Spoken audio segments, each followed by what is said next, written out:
Okay.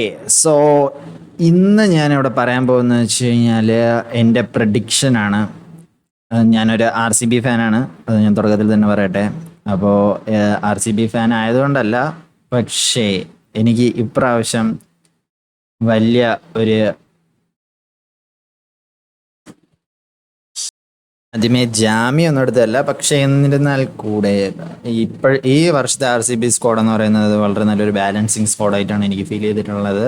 Last എല്ലാ ഇയറും എടുത്ത് നോക്കിയാലും മോസ്റ്റ് കോമൺലി അവരൊരു പ്ലെയറിനെ മാത്രമാണ് എപ്പോഴും ഫോക്കസ് ചെയ്ത് വിളിക്കാറുള്ളത്. ഒരു ബാലൻസ് ടീം ഒരിക്കൽ പോലും കണ്ടിട്ടില്ല. എപ്പോഴും മിഡിൽ ഓർഡറാണ് എപ്പോഴും സ്ട്രഗിൾ ചെയ്തുകൊണ്ടിരുന്നത്. പക്ഷേ ഈ വർഷം വരുമ്പോഴത്തേക്ക് അതിൽ വളരെ നല്ലൊരു മാറ്റം തന്നെ നമുക്ക് ഇവിടെ കാണാൻ സാധിക്കുന്നതാണ്. അതിന് ഏറ്റവും വലിയ ഉദാഹരണം എന്ന് പറയുന്നത് തന്നെ സി എസ് കെ ആയിട്ടുള്ള കളിയാണെങ്കിൽ കൂടെ, എം എ ആയിട്ടുള്ള കളിയാണെങ്കിൽ കൂടെ, ഈവൻ ദോ നമ്മൾ ജി ടി ആയിട്ട് തോറ്റ കളി അതുകൂടെ, അതായത് ജി ടി തോൽക്കുന്ന, അതായത് ആ കളി എത്ര 4 ഡൗൺ 5 ഡൗൺ ഒക്കെ പോയ കളിയാണ്. പക്ഷേ എന്നിരുന്നാൽ കൂടെ ഒരു 170 എടുക്കാൻ പറ്റി എന്നുള്ളത് വലിയൊരു കാര്യമാണ്. ലിവിങ്സ്റ്റൺ അവിടെ നിന്ന് തുഴഞ്ഞ് കളിച്ചു എന്ന്, തുഴഞ്ഞല്ല, പുള്ളിക്കാരൻ മാക്സിമം ട്രൈ ചെയ്തു, ബോളൊന്നും കണക്റ്റ് ആയില്ല, അങ്ങനെ റണ്ണൊന്നും കയറാൻ കഴിഞ്ഞിട്ടുണ്ടായിരുന്നില്ല. പക്ഷെ എന്നിരുന്നാൽ കൂടെ നല്ലൊരു ബാലൻസിങ് സ്ക്വാഡാണ്. ലിവിങ്സ്റ്റണിന് പകരം വേറൊരാൾ കയറണം എന്നാണ്, റുദർഫോർഡോ ആരെങ്കിലും വരണം എന്നാണ് എൻ്റെ ഒരു ആഗ്രഹം. റുദർഫോർഡ് ആരെങ്കിലും വന്നിരുന്നെങ്കിൽ കുറച്ചുകൂടെ നന്നായിരിക്കും എന്ന് എനിക്ക് ഞാൻ വിശ്വസിക്കുന്നു. കാരണം നല്ല ഒരു ബാറ്റ്സ്മാനും അതേപോലെ തന്നെ അത്യാവശ്യം ഒരു 2 ഓവറൊക്കെ എറിയാൻ പറ്റുന്ന ഒരു ബോളർ കൂടെയാണ്. അതേപോലെ തന്നെ അല്ലാണ്ട് ബാറ്റിങ്ങിൽ പഠിക്കൽ ഇപ്പോൾ പക്ഷെ കുറച്ച് ഇൻറ്റൻറ്റ് കാണിക്കുന്നുണ്ട്, അതുകൊണ്ട് കുഴപ്പമില്ല. 1 ഡൗൺ പുള്ളിക്കാരൻ അല്ലാണ്ട് വേറെ നല്ലൊരു ഓപ്ഷൻ എനിക്ക് വേറെ ആരെയും കാണാൻ പറ്റുന്നില്ല. അല്ലെങ്കിൽ പുതിയ ആർക്കെങ്കിലും ചാൻസ് കൊടുക്കേണ്ടി വരും, പുതിയ ഏതെങ്കിലും പയ്യന്മാർക്ക്. സോ ആ ഒരു ഗ്യാപ്പ് മാത്രമേ ഉള്ളൂ. ഓവറോൾ ബോളിംഗ് സൈഡാണെങ്കിൽ അത്യാവശ്യം നല്ലതാണ്. ഹേസൽവുഡ് പുള്ളിക്കാരൻ്റെ ബാക്ക് എൻഡിലോട്ട് വരുമ്പോൾ ഉള്ള ബോളിങ് കുറച്ചുകൂടെ ഒന്ന് സ്ട്രെങ്തൻ ആക്കി കഴിഞ്ഞാൽ നല്ലൊരു ബോളറാണ് പുള്ളിക്കാരൻ. ഇപ്പോൾ സത്യം പറഞ്ഞാൽ രജത്തിന് ആർക്ക് ബോൾ കൊടുക്കണം എന്ന് ഭയങ്കര ഒരു ഡൗട്ടാണ്. കാരണം എന്താണെന്ന് വെച്ച് കഴിഞ്ഞാൽ യഷ് നന്നായിട്ട് അറിയുന്നുണ്ട്, ഭൂവി നന്നായിട്ട് അറിയുന്നുണ്ട്. ഓക്കെ.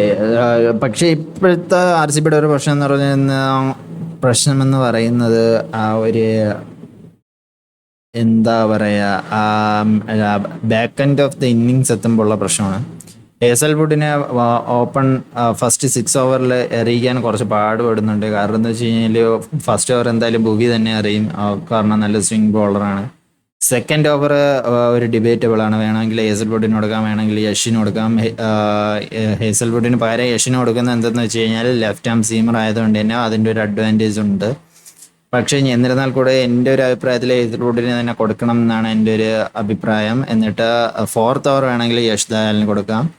എന്നിട്ട് 5th ഹേസൽവുഡിന് ഒന്നുകൂടെ കൊടുത്തിട്ട് 6th വേണമെങ്കിൽ ഭുവിയെ കൊണ്ട് തന്നെ അറിയിപ്പിച്ച് നമുക്ക് ആ ഒരു 6 ഓവർ കംപ്ലീറ്റ് ചെയ്യിക്കാൻ പറ്റും എന്നാണ് എൻ്റെ ഒരു ഐഡിയ. സോ നമ്മൾ ടോപ്പ് 4 ഞാൻ പറയുന്നതിൽ എന്തായാലും ആർ സി ബി ഉണ്ടാവുമെന്നാണ് എൻ്റെ ഒരു വിശ്വാസം. ആർ സി ബി കാണും, അത് ഏകദേശം ഉറപ്പായ ഒരു കാര്യമാണ്. പിന്നെ എനിക്ക് ആർ സി ബി അല്ലാണ്ട് കപ്പടിക്കാൻ ആഗ്രഹമുള്ളത്, ഒരു ബാലൻസിങ് സൈഡായിട്ട് തോന്നിയിട്ടുള്ളത് പഞ്ചാബാണ്. പഞ്ചാബ് അതിൻ്റെ മെയിൻ റീസൺ എന്ന് പറയുന്നത് നമ്മുടെ ശ്രേയസ് അയ്യർ എന്ന് പറയുന്ന ക്യാപ്റ്റൻ, പുള്ളിക്കാരൻ വളരെ നല്ല രീതിയിൽ തന്നെ മുന്നോട്ട് കൊണ്ടുപോകുന്നുണ്ട്. ആ ഒരു എസ് ആർ എച്ച് ആയിട്ടുള്ള കളി നോക്കേണ്ട ആവശ്യമില്ല. കാരണം അത് ഫീൽഡേഴ്സിൻ്റെ കളി കണ്ടവർക്കറിയാം, ഫീൽഡേഴ്സ് കാരണമാണ് കളി തോറ്റത്. നമ്മുടെ അഭിഷേക് കുറേ ചാൻസ് കൊടുത്തിട്ടുണ്ടായിരുന്നു, ഫീൽഡേഴ്സ് ഒന്നും ക്യാച്ചും ചെയ്തിട്ടില്ലായിരുന്നു. പിന്നെ നല്ലൊരു റോഡ് പിച്ചുമായിരുന്നു. എന്നിരുന്നാൽ കൂടെ 245 ഡിഫെൻഡ് ചെയ്യാൻ എസ് ആർ എച്ച് ബാറ്റ്സ്മാൻ പോയി കഴിഞ്ഞാൽ റൺ അടിച്ച് തുടങ്ങി കഴിഞ്ഞാൽ പിന്നെ ഒന്നും ചെയ്യാൻ പറ്റത്തില്ല.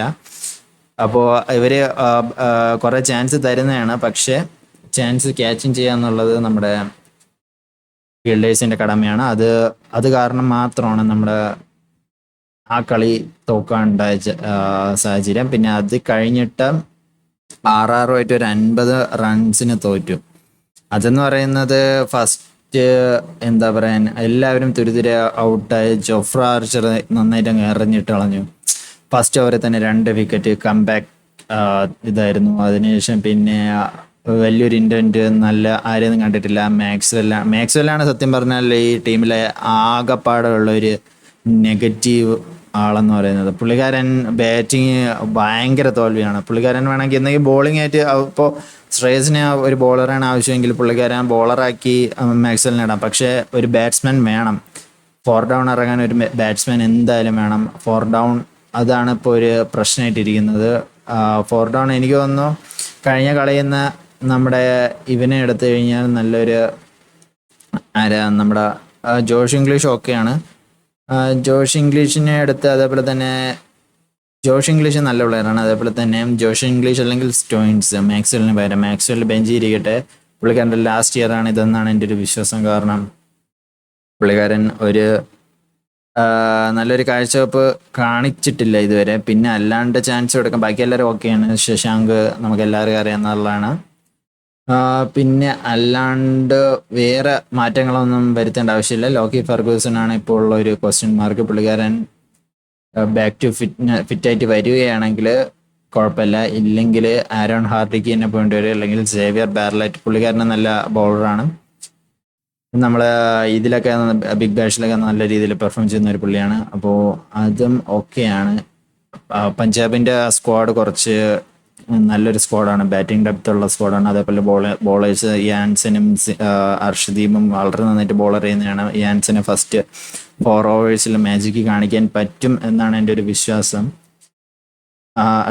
അർഷ്ദീപ് സിംഗിനെ കാട്ടി എനിക്ക് കുറച്ചുകൂടെ നന്നായിട്ട് തോന്നുന്നത് യാൻസൺ നല്ല രീതിയിൽ ബോളർ ചെയ്യേണ്ട ഒരാളാണ്. ഒരു ചെറിയൊരു സ്വിംഗ് മൂവ്മെൻ്റ് ഉണ്ടെങ്കിൽ ഹൈറ്റിൻ്റെ അഡ്വാൻറ്റേജ് കാരണം പുള്ളിക്കാരൻ നല്ല രീതിയിൽ അറിയും.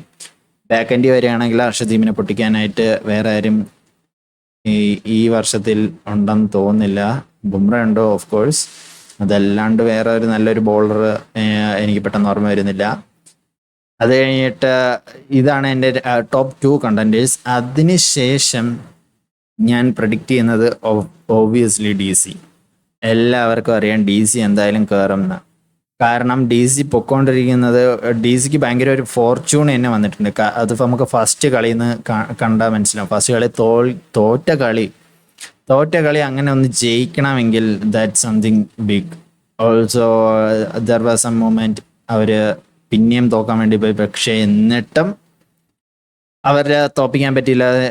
ആരോ എഴുതിയ സ്ക്രിപ്റ്റ് കണക്കുണ്ട്, ഇത് നിങ്ങളിത് ജയിച്ചേ പറ്റൂ എന്നൊക്കെ പറഞ്ഞാലും ലാസ്റ്റ് പന്തിൻ്റെ കയ്യിൽ കൊടുക്കുന്ന, അതായത് പന്തിൻ്റെ ഇറങ്ങിയടിച്ച ബോള് പന്ത് കളക്ട് ചെയ്യുന്നില്ല, അവർ തിരിച്ച് ക്രീസിൽ കയറുന്നു, റൺ എടുക്കുന്നു. ഓ മാൻ, അശുന്തോഷ് ഫോമിൽ വരുന്നു. സ്റ്റബ്സ് കുറച്ച് കോൺട്രിബ്യൂട്ട് ചെയ്യുന്നു. വിബ്രാജ് പുള്ളിക്കാരൻ ഇതൊക്കെ ആരെന്ന് പോലും അറിയത്തില്ല. വിബ്രാജൊക്കെ എവിടെ നിന്നോ വന്ന് റൺ അടിച്ച് പോകുന്നു. പന്ത് അഴുവി എന്ന് വേണമെങ്കിൽ പറയാം. അങ്ങനത്തെ ഒരു സിറ്റുവേഷൻ ആയിരുന്നു. അതിനുശേഷം അങ്ങനെയാണ് ഡൽഹി ക്യാപിറ്റൽസ്. ഈ ടോപ്പ് 3 ഇതാണ് എൻ്റെ പ്രഡിക്ഷൻ. 4ാമത്തെ കണ്ടൻഡർ ഭയങ്കര ഒരു ടഫ് പൊസിഷനാണ്. GT ഇപ്പം നോക്കുമ്പോഴത്തേനും 8 പോയിന്റോടെ നിൽക്കുമെങ്കിലും സെക്കൻഡ് ഹാഫിലോട്ട് കഴിയും തോറും അവർ കടുക്കും എന്ന് വെച്ച് കഴിഞ്ഞാൽ നല്ല രീതിക്ക് കടുക്കാൻ ചാൻസ് ഉണ്ട്. അടുത്ത കളി വരുന്നത് DC ആയിട്ടാണ്. അതിൻ്റെ അടുത്ത കളി KKR ആയിട്ടാണ്. അതിൻ്റെ അടുത്ത കളി RR ആയിട്ടാണ്. അതിൻ്റെ അടുത്ത കളി SRH. ഇങ്ങനെ നല്ലൊരു ലൈനപ്പ് ആയിട്ടാണ് അവരുടെ നെക്സ്റ്റ് കളികളെല്ലാം വരുന്നത്. അതേപോലെ തന്നെ അവർക്ക് ജയിക്കാൻ കുറച്ച് ടഫായിരിക്കും.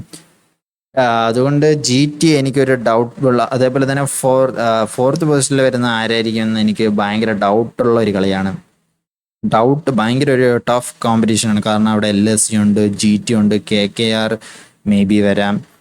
ഇവരെ 3 പേരാണ് ഞാൻ പ്രഡിക്റ്റ് ചെയ്യുന്നത്. MA എന്തായാലും ഔട്ട് ഓഫ് ദ ടൂർണമെൻ്റ് ആവും എന്ന് എനിക്ക് ഏകദേശം ഉറപ്പുണ്ട്. അതേപോലെ തന്നെ CSK out of the tournament ആവും, അത് ഉറപ്പിച്ച് കഴിഞ്ഞു. RR എന്തായാലും പുറത്താവും. RR ഒരു നല്ല സ്ക്വാഡില്ലാത്തൊരു സ്ക്വാഡാണ്. അപ്പോൾ എന്തായാലും പുറത്തായില്ലെങ്കിൽ എന്തെങ്കിലും അത്ഭുതം സംഭവിക്കണം. ഓക്കെ, നമുക്ക് LSG ഒന്ന് നോക്കിക്കഴിഞ്ഞു കഴിഞ്ഞാൽ LSGയുടെ ലാസ്റ്റ് കളി കുറച്ച് പൊട്ടക്കളിയായിരുന്നു. കാരണം അത് മെയിൻ കാരണം എന്ന് വെച്ചാൽ ടോപ്പ് 3 പെർഫോം ചെയ്തില്ലെങ്കിൽ പന്ത് എന്ന് പറയുന്ന പുള്ളിക്കാരൻ നല്ലൊരു T20 ബാറ്ററായിട്ട് ഇപ്പം കൺസിഡർ ചെയ്യാൻ പറ്റുന്നില്ല. പുള്ളിക്കാരൻ്റെ എന്താണെന്ന് അറിയത്തില്ല, സംതിങ് ഈസ് മിസ്സിങ്. പുള്ളിക്കാരൻ നല്ലൊരു ടെസ്റ്റ് പ്ലെയർ ആണ്, അതെല്ലാവർക്കും അറിയാമെന്നുള്ളതാണ്. പക്ഷേ T20 വരുമ്പോൾ പുള്ളിക്കാരൻ ആ ഒരു ഇന്നോവേറ്റീവ് കൊണ്ടുവരാൻ സാധിക്കുന്നില്ല. പുള്ളിക്കാരൻ കുറെ ട്രൈ ചെയ്യുന്നുണ്ട്. ഈവൻ ദോ പുള്ളിക്കാരൻ സിക്സ് ഇടയ്ക്കിടയ്ക്ക് അടിക്കുന്നുണ്ടെങ്കിലും 5 ഡോട്ട് ബോൾസ് അടിച്ചിട്ടാണ് സിക്സ് അടിക്കുന്നത്. സോ ദാറ്റ് മീൻസ് ഒരു ഓവറിൽ 6 റൺ മാത്രമേ എടുക്കാൻ പറ്റുന്നുള്ളൂ. Strike rate of 100. സോ അത് നല്ലൊരു പ്രവണതയില്ല. അതേപോലെ തന്നെ ലാസ്റ്റ് കളി നോക്കുകയാണെങ്കിൽ പന്തിൻ്റെ മെല്ലെ പോക്കാണ് നമ്മൾ കണ്ടത്. പൂർണ്ണ ഔട്ടായി കഴിഞ്ഞു കഴിഞ്ഞാൽ പിന്നെ അതിൽ യാതൊരുവിധ ഇൻറ്റൻറ്റും നമുക്ക് കാണാൻ സാധിക്കുന്നില്ല. ആയുഷ് ബദ്വാണി പുള്ളിക്കാരൻ ഒരു ആങ്കറിങ് റോൾ ചെയ്യാൻ പറ്റിയ ഒരു പുള്ളിക്കാരനാണ്. ബിഗ് ഹിറ്റർ അല്ല. അതേപോലെ തന്നെ അബ്ദുൾ സമാദ് പുള്ളിക്കാരൻ നല്ലൊരു ഹിറ്ററാണ്. ഡേവിഡ് മില്ലർ ഉണ്ട്. പക്ഷേ എന്നിരുന്നാൽ കൂടി ഇത്രയും പേരുണ്ടായിട്ട് എന്തുകൊണ്ടാണ് പന്ത് അവിടെ നിന്ന് തട്ടി തട്ടി തകിടാൻ കളിച്ചതെന്ന് ആർക്കും അറിയത്തില്ല. ഇത്രയും നല്ലൊരു ബാറ്റിംഗ് ഡെപ്ത് ഉള്ള ഒരു സ്ക്വാഡും കൂടെയാണ്. അപ്പോൾ അങ്ങനെയാണ് ആ കളി നമുക്ക് തോൽവിയിൽ എത്തിച്ചത്. റൺസ് ഇല്ലായിരുന്നു. ഒരു 180 ഉണ്ടായിരുന്നെങ്കിൽ സുഖമായിട്ട് ജയിക്കാനുള്ള കളിയാണ്. ചെന്നൈ ഇതുവരെ 180 പ്ലസ് ഇതുവരെ ചേസ് ചെയ്ത് നേടിയിട്ടില്ല. ഒരു 4 or 5 years എന്തോ ആയി. അപ്പോൾ നമുക്കത് അവിടെ കാണാൻ സാധിക്കുന്നതാണ്. അപ്പോൾ ടോപ്പ് 3 ഔട്ടായി കഴിഞ്ഞ് കഴിഞ്ഞാൽ ലക്നൗ ഇല്ല. മിഡിൽ ഭയങ്കര ശോകമായിട്ടാണ് ഫീൽ ചെയ്യുന്നത്. സോ LSG കയറാൻ എനിക്ക് വലിയ ചാൻസ് ഉണ്ടാകുമെന്ന് തോന്നുന്നില്ല. ഈവൻ ദോ പൂരൻ 20 ബോളിൽ 60-80 എടുത്തു കഴിഞ്ഞാലും ആ ഒരു 80 റണ്ണ് വെച്ച് മാത്രം ജയിക്കാൻ പോകുന്നില്ല. ടോപ്പ് 3 പെർഫോം ചെയ്താൽ ഉറപ്പായിട്ടും ജയിക്കും. എനിക്കിത് ഫീൽ ചെയ്യുന്നതെന്ന് വെച്ച് കഴിഞ്ഞാൽ 2016 നമ്മുടെ RCB കണക്കാണ്. ഓപ്പണിംഗ് ടോപ്പ് 3 പെർഫോം ചെയ്താൽ ജയിക്കും. എത്ര എറിഞ്ഞിട്ടാലും ഒന്നും നടക്കത്തില്ല എന്നുള്ള ഒരു രീതിയിലോട്ടാണ് നമ്മുടെ LSG ഇപ്പോൾ വന്നിരിക്കുന്നത്. അതേപോലെ തന്നെ ബോളിങ്ങിലോട്ട് വരികയാണെങ്കിൽ LSGക്ക് കാര്യമായിട്ട് പെർഫോം ചെയ്യാൻ പറ്റുന്നത് ഷർദുൽ ഠാക്കൂർ പുള്ളിക്കാരൻ വിക്കറ്റ് ടേക്കറാണ്. പക്ഷേ പുള്ളിക്കാരൻ നമുക്ക് നമ്പി ബോൾ കൊടുക്കാൻ പറ്റത്തില്ല. അങ്ങനത്തെ ഒരു പുള്ളിക്കാരനും കൂടെയാണ്. പിന്നെ ആകാശ് ദീപ് പുള്ളിക്കാരൻ എനിക്ക് വലിയ ഇതില്ല. പക്ഷേ ദിഗ്വേഷ് പുള്ളിക്കാരൻ എൻ്റെ പൊന്നോ എജാതി ബോളർ. ആ ഹൈറ്റിൻ്റെ അഡ്വാൻറ്റേജ് എടുക്കുന്നുണ്ട്. അതേപോലെ തന്നെ കിട്ടിലായിട്ട് എറിയുന്നുണ്ട്. സ്വാഗ് ഉണ്ട്. അതേപോലെ തന്നെ നല്ല ചൊറിയുണ്ട്. പുള്ളിക്കാരൻ നല്ലൊരു ബോളറാണ്. അതേപോലെ തന്നെ അതിൻ്റെ ഒരു ഇതും ഉണ്ട്. എന്താണ് പുള്ളിക്കാരൻ ഒട്ടും കൂളല്ലാത്തുള്ള ഒരു പുള്ളിക്കാരനാണ്. പക്ഷെ എന്നിരുന്നാൽ കൂടെ പുള്ളിക്കാരൻ്റെ ബോളിങ് നല്ല രസമുള്ളതാണ്. പെട്ടെന്ന് ആർക്കും പിക്ക് ചെയ്യാൻ പറ്റില്ല. ലെഫ്റ്റ് ആണെങ്കിലും റൈറ്റ് ആണെങ്കിലും നല്ലൊരു പുള്ളിയാണ്. അതേപോലെ തന്നെ Ravi Bishnoi back to form വന്നിട്ടില്ല. പുള്ളിക്കാരൻ എന്തുകൊണ്ടാണെന്ന് അറിയത്തില്ല.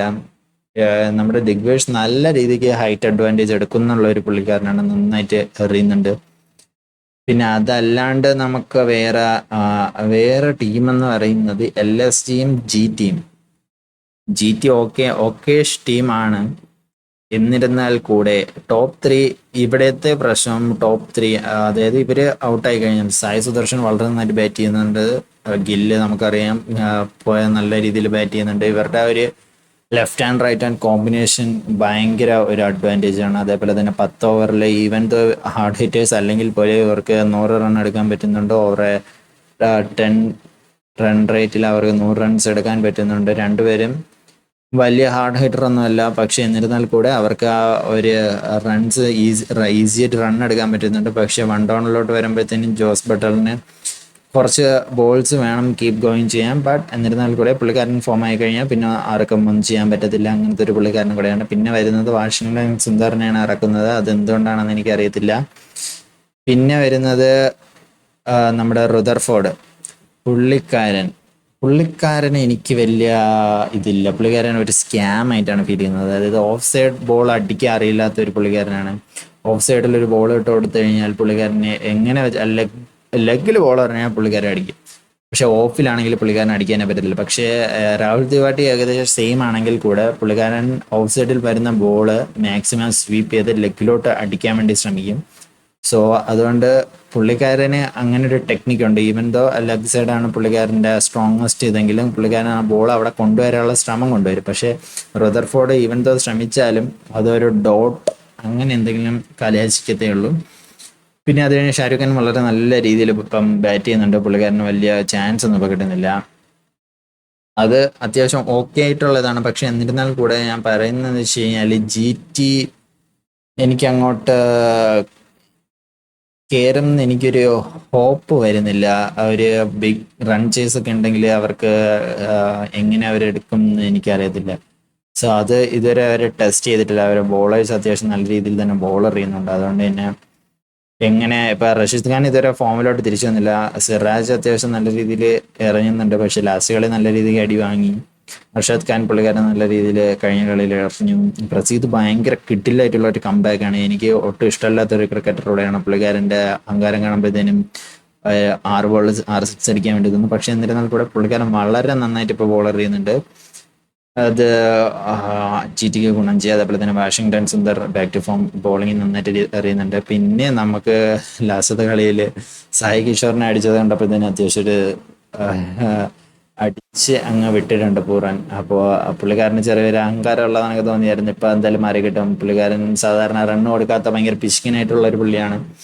6 per ഓവറിലാണ് എപ്പോഴും എറിഞ്ഞുകൊണ്ടിരിക്കുന്നത്. ഇനി എന്തായാലും പുള്ളിക്കാരൻ്റെ ആ ഒരു അഹങ്കാരം ഇപ്പം മാറി കാണും. ലാസ്റ്റ് കളി എനിക്ക് തോന്നുന്നു ദുബൈയായിട്ടുള്ള CSKയുടെ കളിയിൽ ദുബ ഉണ്ടായിരുന്നുകൊണ്ട് കൊടുത്തിട്ടുണ്ടായിരുന്നില്ല LSG ബോളിങ് നമ്മുടെ സായി കിഷോറിനെ. ദുബായ് പോകുന്നവരെ വെയിറ്റ് ചെയ്തു. അപ്പോൾ എനിക്ക് തോന്നുന്നു ആ സമയത്ത് നമ്മളെ പുള്ളി സായി ചെന്ന് പറഞ്ഞാണ് എനിക്ക് ലെഫ്റ്റ് ഹാൻഡറിനെ അറിയാം, ബോള് തരൂ. അങ്ങനെ ബോള് കൊടുത്തതാണെന്ന് തോന്നുന്നു പൂറിന്റെ മുന്നിൽ. പൂറൻ കയറി വിട്ടിട്ടുണ്ട് പുള്ളീനെ. ഓക്കെ, അപ്പോൾ അങ്ങനെയൊക്കെയാണ് നമ്മുടെ GTയുടെ കാര്യങ്ങൾ. എന്നിരുന്നാൽ പോലും GT ഒരു ബാലൻസ്ഡ് സ്ക്വാഡായിട്ടാണ് ഫീൽ ചെയ്യുന്നത്. റുദർഫോർഡ് ഒന്ന് മാറിക്കഴിഞ്ഞാൽ മേ ബി അവർക്ക് ഒരു ചാൻസ് ഉണ്ട്. പക്ഷെ GT കയറാനും വളരെ ഒരു ചാൻസ് എനിക്ക് തോന്നുന്നുണ്ട്. പക്ഷെ എന്നാലും 4-5 ആ ഒരു രീതിക്കായിരിക്കും എനിക്ക് തോന്നുന്നത്. LSG അല്ലെങ്കിൽ GT ആയിരിക്കും കയറാൻ വേണ്ടി പോകുന്ന. KKR അറിയത്തില്ല. KKR എന്ന് പറയുന്ന അൺപ്രഡിക്റ്റബിൾ ആയിട്ട് കളിക്കുന്ന ഒരു ടീമാണ്. ഇനി അടുത്ത കളി GT ആയിട്ടാണ്. ആ ഒരു കളിയായിരിക്കും GT ആണോ KKR ആണോ കയറാൻ വേണ്ടി പോകുന്നതെന്ന് തീരുമാനിക്കുന്നത്. അപ്പോൾ ഇതാണ് എൻ്റെ ടോപ്പ് 4.